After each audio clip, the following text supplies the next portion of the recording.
This is MSG Mic'd Up, a podcast from the 87th Mission Support Group, where we talk with people across JVMDL to hear the amazing things happening at the Joint Base every day. Welcome back to another MSG Mic'd Up. Today, I have 3 airmen with me from across the base, all with different jobs, and we're starting a new series. And what we're calling the series is What the Heck Do You Do? And basically, this idea came from a couple months ago. There was an innovation education series, and someone put in a suggestion card for Mic'd Up saying, hey, I have a job, and every time I tell people what my job is, their reaction is like, well, what the heck do you do? So what we're going to do is, what we came up with is take people from all parts of the base, completely opposite of each other, put them in a room and ask questions and see what their reactions are and see if we can learn something from each other. So today I have A1C Carla Pedraza from the 87th OMRS, and she is a dental tech. I have A1C Marcel Banez from the 305th AMXS, and he's a jet troop.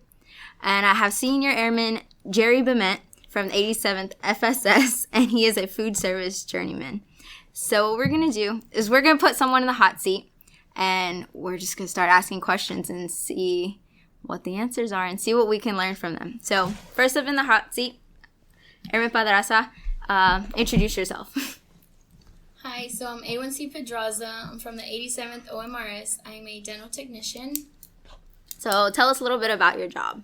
A little bit about my job. So within dental assisting, we have different parts that we can play. So we can either be at the front desk, checking in patients, making sure everyone is good to go, everyone's ready to deploy. We have to make sure that everyone comes in for the exams. On the chair side, we're responsible for setting up, making sure that the dentist has everything he's going to need for that appointment, for that specific patient. And we just make sure that all the records are here and ready. So you actually went to dental tech school for your job. Like what people do on the outside, you did the same thing? Yeah, so what people take probably about maybe a year or two. On the outside, we did it in 2 months. And then it's mainly on-the-job training, so you're training on the job for like a whole year. So we're still we went through perio, through the prosthodontist, through endo, everything was a week through surgery. So throughout the whole year, we're just learning.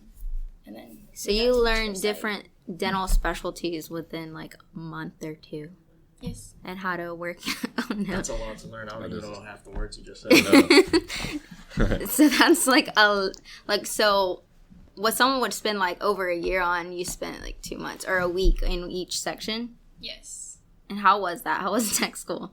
So tech school it was a little overwhelming looking at all the instruments. They all looked the same when I first got there. They all look the same to me. They're like just metal, like pointy sticks. They still sometimes look the same to me. Steel picks. But so what we had to do, we had to know each instrument and what they did, and then you have to learn, because each dentist has their own way of setting up their DTR, like their rooms.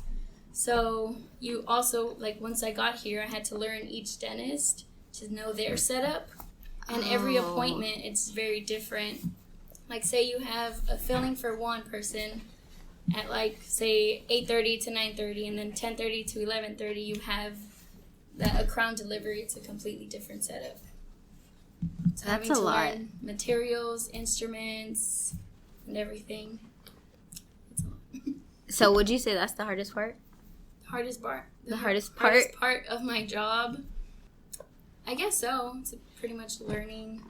Not really, actually. I think it would be getting people to actually come into their appointments. That's the hardest part. I've missed a dental appointment. I'm not even gonna lie. Yeah, same. You missed a dental appointment? Yeah, not even gonna lie. How much is it if you miss one? So when you miss your dental appointments, we actually send a letter to your first shirt, to your commander, and it actually wastes a lot of dental products, because not only are we just using our instruments, once you open the instrument, it's no longer sterilized, so that's going to have to go another load into the sterilizer, and it's the whole process, and it's a lot of money that gets wasted for just that one appointment. Never thought about that. Yeah, and it's free dental care. Yeah. So if you were to pay for anything on the outside, it's like thousands of dollars. That sometimes, like if it's like a crown being delivered, that's like. And you missed the appointment. That's a lot of stuff y'all prepared for someone not to. Well, this warns anyone not to miss their appointment. So you said you had to learn each like dentist room or whatever, like their setup. How long does that take to learn each? Like how long did it take you, or if you're still learning? I mean, I guess a few times once you work with a dentist, like, I don't know, I guess repetition. Yeah. Like just repeating the same things. You get to learn them, so the next time you go with that, like, dentist, you already know their setup. What's your favorite part about being a dental technician? So I am currently a surgery technician now, so my favorite part of my job is now surgeries. Like, setting up for surgery, like, watching the surgery, it's my favorite. Were you, like, used to, like, the blood and, like, all this stuff at first? Because I'm sure, like, it can get messy at sometimes, especially, like, pulling out a tooth or something. Were you used to that, or did it take getting used to? I was never used to blood. But, like, did it bother you at first? Or? No. So I've always been into dental, I guess, because I want to be an orthodontist one day. So I was always, like, interested in this. I follow pages on Instagram that, like, literally post videos of, like, dental procedures. So you're dedicated to your job. I'm dedicated to my job. So it's very, I don't know, it's not that bad. It's not as bad as people think. Oh, I heard it's pretty good. Like, you have weekends off, you have good hours, cool. You have, like, holiday hours. So it can't be that bad. Especially if you enjoy it. Now, if you, like, don't like anything with dental, you hate teeth, you hate people, it probably sucks. Yeah. What's people's, like, reactions usually when you tell them what your job is? So people usually say, like, ew, so you work in people's mouths. Like, that's disgusting. You work with saliva. You get, like, I don't know, a bunch of gunk in their teeth. They're just grossed out about it. It's not that bad. If you have a gross person, then yeah, but. Yeah, I guess it depends. Yeah, you ever had, like, some case. raunchy, like, people in there? It's like, what's a horror story you have? Yeah. So personally, I don't have a horror story, but my biggest fear of being there is taking someone's impression and them, like, having a really bad gag reflex and they puke everywhere. Because it's happened to people. I'm glad it's never happened to me, but that's, like, my biggest fear. Oh my gosh. Like, that would be disgusting. I'd lose it. I'd go home. It's like, I'm going home for the day. Yeah. That's so bad. What are some easy tips that you would give people to take care of their teeth that you think more people should be informed on? Or So some tips, I guess, brush and floss twice a day after each meal. Coffee, that stains your teeth, so avoid it. Or if you're going to drink coffee, if you drink water after and just swish your mouth, it kind of takes the gunk off. Just brush your teeth after you drink coffee. Yeah, just brush your teeth all the time. It helps. What's something that, like, a lot of people believe and then they tell it to you and you're like, no, that's not true? No? Is it true that it, like, the more, like, if your gums are bleeding, you just have to floss more and it'll make them stop bleeding? So if you start flossing, your teeth are gonna, like, bleed to it at first, but once you do it, like, so often, it'll eventually, like, your teeth are gonna get used to it, because your teeth bleed when there's a foreign object that does not belong there, so the blood is supposed to, like, move it out of the way or, like, get it out. I didn't know that. So once, like, you floss, like, often enough, your gums are gonna be used to it, and it's not gonna see it as, like, a foreign thing. Oh, since you're just okay. cleaning it out. That makes sense. another defense mechanism I never knew about. All right, so the next person in the hot seat, Airmen Banez. Tell us, okay, what is your job title? So my AFSC title would be Aerospace Propulsion Journeyman, but in maintenance we just go by either jet shop or engine shop. Meaning, so wait, what aircraft do you work on? So right now I'm currently working on C-17s. And what do you do on them? So in maintenance we have different shops, but my shop is specifically for engine problems. So in maintenance you'll have crew chiefs, avionics tech, electricians, and comm-nav, and then us. So pretty much mine is specifically on the engine. So usually how it goes is a jet lands, crew chiefs go out there, do an inspection on it. If they find, or if the aircrew reports a problem with the engines, then they would call us out to work on that specific problem for that. So you fix like the thing that makes it go. You fix the engine. Yep. So it's not good. I'm just trying to think of how big this is because you're 20 years old and you're fixing. So if you don't fix it or if you don't know how, like how long are the delays? Or if you can't fix a problem or say y'all need a part, like how long can that push it back? If it can't fly, it can't fly. So even if the mission really needs to go, they're gonna have to wait if it's something that they need, you know. And as far as getting parts goes, we have a supply system. So most of the time we have a supply that has a lot of the parts we usually use. Mm-hmm. And if it's something that doesn't come up often, we have to order it, which depending on what kind of part it is and where it's located, it could take anywhere from only a day to a couple weeks. So that's why we have a big fleet. If we have a thing called a tail swap, if the jet that was supposed to leave can't go, we switch the mission to the different jet. Wow. Does that happen a lot? Not a lot, no. It's probably more prevalent in deployed locations, just because there's a lot less jets that we could use. So when I was there a couple months ago, we only had like 3 at a time. Oh. And we have jets pretty much leaving every shift more than once a day. So if you have one jet that's out, but the other 2 are already being used, then you got a problem. So you got to either find a way to fix it quick or see if you can spare a jet. That sounds really complicated. It sounds like that's a lot that goes into fixing it. So how do you say they don't know what's wrong with it? How do you like figure out what the problem is? So because like you said, it's a big thing. It's like it's an engine. You could mess people up and mess the aircraft up if you don't do your job properly. So we have these things called TOs. They're called technical orders. And they're basically like dummy proof. So basically, if, for example, you're asking how do you troubleshoot. So we have a book called the FI. It's called Fault Isolation. That's what it stands for. And since I'm engines, my series is usually the 70 or the 71 series, which is the engine FI. So if they report something wrong with the engines, we it's as simple as they tell you what happened and what's wrong and what conditions they were in. And you could like look it up. And because like the Air Force has been around for a long time, a lot of these situations have happened before. So it's documented. Okay. So since it's documented, you could go to that same exact problem in the book and it has like a tree you follow. So it's like when it happened, was there this? Yes. So you'd go down this specific list. Oh, wow. Yeah. So it's very broken down and it's like, because you need to have it that way. Like you said, I'm 20 years old and they have me working on these multi-billion-dollar aircraft. So you got to have this stuff ready to be used, you know? If you mess up on something, what happens? Like say... Depending on the severity. So specifically for me, if I messed up on something, that's a very big deal because like I said, you're putting lives at risk. If it's not flying properly and it crashes because of you, you're definitely getting kicked out. But if it's something that like... let's just say you're probably going to get in trouble either way, no matter how you mess up. You haven't messed up on anything, right? Not really, no. Okay. Well, that's good. I would assume because you're still here. Yeah.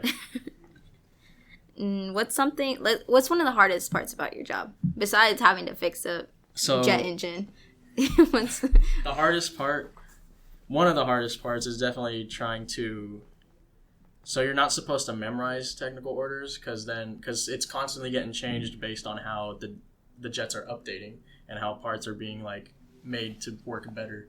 So you're not supposed to memorize it, but at the same time, they want you to know about the systems. So when it comes to troubleshooting, you don't have to use very much of the fault tree. You can see they want you to be able to go out there and be like, oh, I know exactly what the problem is right off the bat. So it's hard. One of the hardest parts for me specifically was learning about the systems and how they work. I'm still struggling with some of the systems and having that knowledge, and the fact that it's like it's an engine, it's very it can be very stressful and nerve-wracking because like if you mess up on a single thing and you don't catch it, people could die. Yeah. So this is real Air Force. I know Chief was in here earlier. He's like, oh, you're real Air Force stuff. But that's nothing compared to what I do. Actually working on the flight line. And that's another thing for someone who doesn't work on the flight line. When someone's like, oh, yeah, I work on the flight line. It's one of those places where I've never been. I don't know what it's like on that side. And it's just really foreign to me. So the only way you can even get on the flight line is if you have an escort or you have a line badge, because like they're very highly secured like assets, because they don't want random people just going up there and having like accidentally messing something up, or like you have to be authorized to be going on the flight line. What's something you wish people knew about your job? Something I wish people knew about my job would probably be the fact that it's actually very stressful and nerve-wracking, like I said, and you have to have a lot of integrity and make sure you're paying attention to every little detail, and you're just doing everything properly as it's supposed to be. They have everything step by step for you. They have notes about, hey, make sure this is how like this, or warnings, like if you don't have this on, like personal protective equipment, we call it PPE. Like if you touch something, like say fuel, the fuel will irritate your skin to where it'll burn and it'll bubble up. So you have to wear specific things like gloves, or else you're messing up your own body. Do you have like beef with like the other jobs? Like you said earlier, it's like crew chiefs. Oh, so yeah, that's like for us in there, it's like how branches go at each other. Yeah. It's like we're all on the same team, but we just like give each other crap for whatever reason. So like, so in maintenance, like crew chiefs are the dummies. They're like the general purpose people. Like they go out and change tires and stuff. And they call out the big boys to fix stuff that takes more brains to do. That's like the general thing we do.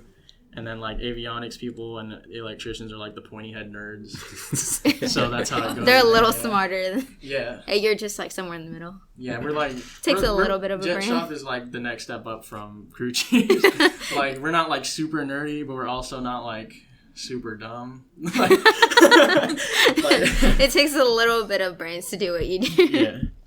But obviously, we don't actually, like, mean that. Like, we all have to have a good amount of knowledge to know what we're doing. It's just how we pick on each other. Like I said, it's like how the branches go. That's funny. I would have never thought about that. So it's like a sibling rivalry, kind of. Yeah, pretty much. What's it like? So the weather's changing. So what's it like working on the flight line? We're going into fall and winter. So it's like I can't relate. I work inside. It's kind of hard to get to work sometimes, but like. Mm-hmm.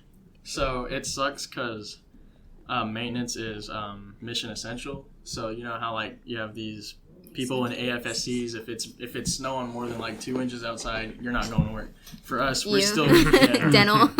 We still gotta go to work. If any, like I remember when I first got here and I was a brand new airman, like I would literally get called in and be like, "Hey, come shovel the flight line because we got stuff that needs to fly, and they gotta be able to taxi out of here." So we would the flight line, Well, for our section, sort of the 17 section, we have to make sure it's all clear of snow, so stuff can get done. Oh my gosh. Yeah. And then, but yeah, working in the winter sucks because it's so cold. Like when you're working out there and it's like 9 degrees with wind and it's an open area, you're just getting hit by all the wind. You know, my skin's like frozen. I can barely move my mouth sometimes. My nose is all, yeah, it's so bad. In the summer, it's not, I'd prefer like hot summers over cold winters for sure. Yeah, fall and spring are the best times to be working on the flight line. It's when the winter is very good, like it's fun working outside. I like it. Does it so y'all can't put the aircraft like in one of the like hangars and work on it? We don't have like enough bays to put every jet because like KC-10s there's like probably like 30, maybe more, and then we don't only have KC-10s and only C-17s. We have like I think we have 135s on that other section by the. Oh yeah, 135s. Yeah. And then we have more on the other end of the flight line, near the CRW building where you did the mop gear training and stuff. Yeah. There's a different aircraft over there too, so we don't have enough buildings to put them in there. The only way we protect them in the winter is by putting engine covers on so snow doesn't get inside. Other than that, wow. Well. Good luck this winter. So do you have to know, like, how to fix, like, every single jet, or is your AFSC specifically for... So that's what I was going to... There is a specialty codes, pretty much. They're like, we call them shreds. Yeah. So my AFSC is 2 Alpha 6 X1, and then my shred is C. So the C puts me on, like, I think it's 3 different engines I could work on without having to go retrain, basically. And... yeah, so my shred is C, and then I think there's like 4 other shreds. There will be like fighter engines or stuff like that. So right now I'm on the F-117 engine, and The other engine I wouldn't have to go to school for again would be the TF-34, and there's one more I can't remember. So you can work on something other than a C-17? Yeah. Have you? I have not. Well, I've worked on the engines for another aircraft in my tech school. So, like, in tech school, I didn't work on this engine. I worked on a TF-34, which is the engines that go on the Warhogs, the A-10s. Whoa. That's cool. I mean, I guess it's cool to say. When you explain your job to people, what's usually their reaction? Like, because if I had that job, I'd be like, oh, yeah, I fix the planes. I don't fly them, I fix them. So usually when they ask, hey, you're in the Air Force, what do you do? I say, I'm a maintainer. And they're like, oh, what's that? And I'm like, well, specifically, I'm a jet troop. And they're like, oh, what's that? So I basically elaborate the way I did with you guys is, I'm like, well, maintenance is, I make sure all together we make sure the planes can fly, and when there's problems, we fix it. But for me specifically, I focus the engines to make sure they need to do to get they can do what they need to do to get the aircraft off the ground. It's a big deal. Real Air Force stuff. Thank you for representing the Air Force today. Thank you for supporting. All right, Senior Airman Bement, you're in the hot seat next. So, what is your job? So I'm services. I work over at the Halverson Hall dining facility. My job, we do different stuff. We work at lodging, fitness, we do mortuary, and food, obviously. Have you worked in all of them? Except lodging. What, I haven't worked lodging. So what's your favorite area to work in? Probably food. Yeah. And a lot of people, so at first coming in as an airman, a lot of people were like, I had to work in food. Because it is, I think, the hardest. Yeah, I was like that at first. Because I went straight to food once I got here. But when you go to the other sections, you appreciate it more. Yeah. So what's something about your job you wish people knew? Whether it's like services as a whole or like food specifically. That it's not that bad. everyone like, you tell them where you work and they're like, oh, that sucks. It's really not bad. I enjoy it. We do a lot. It's a lot of fun, especially if like you're cool with your coworkers and whatnot. That's pretty much it. So food's your favorite area to work in. Like, what has been like your favorite, I guess, like experience? Not just in food, but in any of them, mortuary, lodging, or mortuary fitness. Yeah, probably mortuary is like my favorite thing. So that was like it's probably like the most important thing I've done. That a lot of people like the most don't know. A lot of people don't know services does mortuary. Tell us about that. Yeah, so mortuary it's just services that does so there's sections. There's personal effects, C3, back of the house. So there's DNRs, like dressing, restoration. Then there's protocol and all that kind of stuff. I worked C3, so I worked with all the branches, like every branch. And depending on the mission, basically, so that what branch that mission is, then you would work with that liaison, and you would work with them, and you'd figure everything out from what you need to do. Because C3, where I worked, that was the heart of the whole operation. So you're the first point of contact. You brief the commander, and you brief everybody in that building on what happened, essentially. And that was nerve-wracking because you'd have to stand in front of. That's an airman having to brief all of them. A1C standing in front of So you would talk to the commander about what happened to where you have to bring in these people, like what failed, I guess, kind of. No, not like that. Just when they're coming in, that kind of important information, So when stuff happens overseas, do they call you first and let you know that they're coming and what happened? Yeah, usually there's instances that happen where it's been sidetracked, but usually C3's informed and goes from there. And then once you hear about it, because it's 24-hour ops, so everybody else back in the house, they have weekends off and all that stuff. Where I worked, you would work weekends, night shift. There was mid shift, day shift, and a swing shift. You'd work weekends. If you're there during a holiday, you're working that holiday. You don't get days back. But it was an interesting job that I don't think people really know much about. I heard people who do mortuary certain people get emotional because the whole time you're there, you're pretty definitely the first few months, you'll hear some pretty heavy stuff.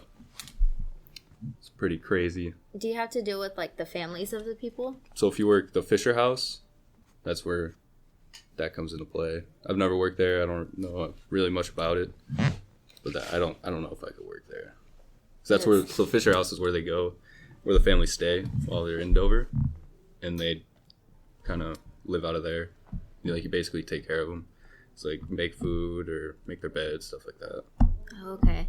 So it sounds like, is it usually long? Are they there for like a week or like just a few days? Yeah. So that's just depending on when their loved one is getting there. So say they're getting there, because sometimes they could either get there, you want it there as soon as possible. So C3 would work with command post, and you'd work with the tower, and you'd have to find the first jet that could get them there, or if there's a jet at a base nearby that could, like, that I guess isn't doing anything, they could go pick it up. But yeah, usually you want it there as soon as possible, but that's not always the case. So if you got to wait a few days, the family's got to wait. Oh, wow. Yeah. Wow. So you said food's your favorite. Do you feel like you've learned a lot about food since you've been there? Because I'm gonna be honest, I've had very minimal knowledge when it comes to like cooking and food and stuff like that. Yeah, I've learned a lot. I mean, I've been working in a restaurant since I was 11. My uncle owns a restaurant. That was my first ever job. Did you choose services or it chose you? Chose me. Well, it was kind of my fault because I told the recruiter I wanted to leave as soon as possible. Open general. And he's like, all right, so I got you a job and you're leaving in, what was it? It was like 10 days. I was like, oh, snap. I was like, okay, what's the job? He's like, your services. I was like, oh, man. I was kind of mad. I was kind of upset. But, I mean, I've grown to like it. I like it. You can get used to it. Yeah. It's like you said, it's not as bad as people think. It's really not. I mean, it just depends how you look at it. A lot of people that work there, they're always like upset all the time, miserable. I mean, obviously you're gonna hate it if you're miserable all the time. You gotta find the little things. That's every job, you know. There's miserable parts to every job. Yeah. Just gotta find a little thing. What's usually people's reaction? You said like usually people are like, "Oh, you work services? That sucks." Relatable. What do you guys even do? Oh, I mean, I get it. They just see you serving. They don't know what happens when it's closed. Yeah. Or like all they see is like you at the gym, like handing stuff. Or handing out basketballs cards. or whatever. That's something you hear a lot. Like, you hand out basketballs. Paper towels all day. There's hard parts to it. And then the hours too. When we did the AFSC swap, I think you did that too. People were I went to fuels. Yeah, you probably don't, you'll get weekends off, don't have to work 12s ever or anything like that. We're mission essential according to the base, so we're coming in weekends, 4 holidays. feet of snow. Yeah, you're coming in. I haven't had a holiday off since tech school. Yeah. You get comp days. So as services, since you have so many different careers within services, what are some of the career progressions that you can do on the outside? So you could do, I guess you could go to school, be a chef. You could do that. You go to school in hospitality. You could do, because of lodging. Mm-hmm. So you have that. Looks good. You could be a hotel manager. You could be physical trainer, I guess, because we're working at the gym, whatever. Stuff like that. Mortuary, you could do that. You could go be like GS. So you could be like a GS9 and you could work down there. Okay. So do you guys plan on doing something like what you're doing now outside, or do you guys plan on cross training, or? I'm gonna stay as this job. I like it. I enjoy it. What about you? I'm currently working on my prereq so I can go to dental school. So I won't be a dental assistant, but I'll be a dentist. What about you? Me? I'm gonna be honest. I love doing what I do, but I just don't see myself being like doing this for a while. What I want to do is cross train. So hopefully that goes for me. There's pros and cons to every job, I think. What would you cross train to? So what I want to cross train to is special missions aviator. That was my number one pick on my mechanical list. Basically what that is it's a job they made that fused aerial gunner and flight engineer together. So instead of having two separate AFSCs, it's just one person that can do it all. So basically, if I get to cross train, I want to be attached to the H-60s, which is our helicopters. So I would basically be the door gunner, the load master, and the flight engineer, which basically preps everything, loads everybody, loads all the cargo, whatever, and they typically go on, they're for like rescue missions. So in the crew you have 2 pilots, 2 special missions aviators, 2 PJs. So I'd be with those people, and we'd be going on search and rescue missions, and that's what I want to do. So are you gonna actually fix it, or so you're a maintainer now and you fix like the engines? So if you got on the H60s, would you also, if it broke or something happened, would you be able to fix it? I believe so, because it's the flight engineer also. So like, I'm pretty sure the special missions aviators are the ones that set up the aircraft, make sure everything's running properly before you actually leave. So like, I'm pretty sure it'd be maintenance too, because it's a mechanical job also. Okay. It's under mechanical, so I'm pretty sure like we'd know this at least enough about the systems to know how to work it. That's dope. That's pretty cool. I don't know if I'll cross train. I don't know. Any of you guys plan on commissioning? No. You have to commission to be a dentist, so yes. So yes. Wait, do you want to be a dentist on the Air Force, or do you want to get out and be a dentist? In the Air Force, yeah. Yeah, that'd be cool. That'd be pretty dope. Do any of y'all plan on doing like the 20 or? Yeah. I do. We try to do it. Yeah, if I get to cross train, I'm definitely doing 20. Wow, okay. Or if I don't get to cross train, if they get me out of this base, I will probably do 20. Good luck with that. Where else do they have C-17s? So we got them at Dover. We got them at Travis in California. There's actually so you can get out of here. There's a plentiful amount of bases because it's the most used cargo plane in the Air Force. So we got plenty of us. Okay, so you can go somewhere. Yep, and if not, like I said, yeah, and then, like if not, then I also I could just go do my little small retrain on the different engines and be attached to some other aircraft. Like some of the people we have now, this is their first time working on C-17s. Oh, okay. But they're already like staffs and senior airmen and stuff. So. Oh, okay. They just got a different shred, or just went to another engine. They basically, so when they get here, if they weren't on this engine before, they go through this little class, and they teach you a little bit about it, and then most of it's like OJT. Okay. But they still have the same exact AFSC and everything. Yeah. It's just so we have the same thing with our profi techs. They're the ones that they go TDY to learn. They're not they're not hygienists, but they still clean teeth. So when you go for your exam and cleaning, they're the ones that are cleaning your teeth. But they just go TDY for 3 weeks, but they're still dental assistants. Oh, okay. That makes sense. So it's similar. I was gonna ask that. Do you guys deploy a lot as dental? Or do you do not really extra stuff? You can volunteer to deploy and see if you get picked for it, but it's not like, hey, you're deploying kind of thing like most jobs. Oh, okay. Do you guys even and do if we actual do, dental? I was gonna say if you do deploy, you don't even do dental. Or as far as I know, the people that have deployed since I've been here, they do. Force protection, where they just supervise. Like OCNs and stuff like that. But do your actual dentists, so the officers working as dentists, do they deploy? Not that I'm aware of. Oh, wow. Which I know I've heard that they do. So what they could do, they could get sent to identify a body. Say they really can't identify who this person is. They can't they've tried everything. The last thing that they would go to is their teeth. So they would see their dentist. Mm-hmm. The dentist would go out there and pretty much examine everything there. Oh wow. So. I never thought honestly of that. think that is amazing. That's I cool, They wouldn't though. do blood type? Well, I mean, if they're depends on dead, the if they have situation. no blood, or What if their teeth got pulled? if they can find a if they tooth. find Oh, that's anything. crazy. I was gonna say that's another thing about So don't Dover. miss your appointment. You could do search and recovery. Oh yeah, we have search and recovery. So Does every job have that? I don't know. no, I think it's Not just us. us because the mortuary. Yeah, when I was down there, a couple of people I knew got tasked to go on a search. It could just be called like that. We called to go So you guys get called and then you guys get taken to find bodies, basically? find remains. So it just depends. What happened. It could be a training incident. Could be a conflict in theater. Stuff like that. That's crazy. Yep. That teeth thing is... I never even knew that was a thing. So neither did I, but during one of our training days, one of the providers, he was telling us about how they do that.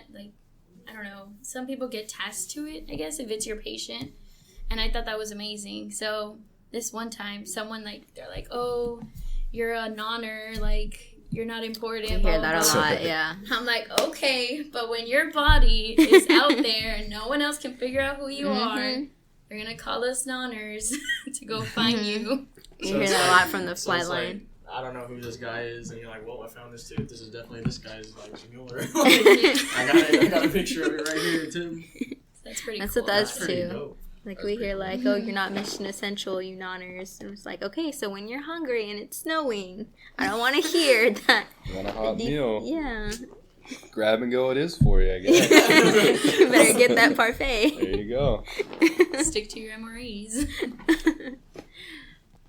Well, I'm glad I was able to get y'all together and we could learn a little bit about each other's job. Can y'all say that y'all learned something? Because I definitely did. I Yes. did. Yeah. Cool. I was definitely That's a good surprised I'm about still the shook tooth on that thing. tooth yeah. That's crazy. So hopefully we can keep this series going. So thank y'all for being the first to star on this, new series. Thank y'all so much for being here. And everyone out there, have a good day.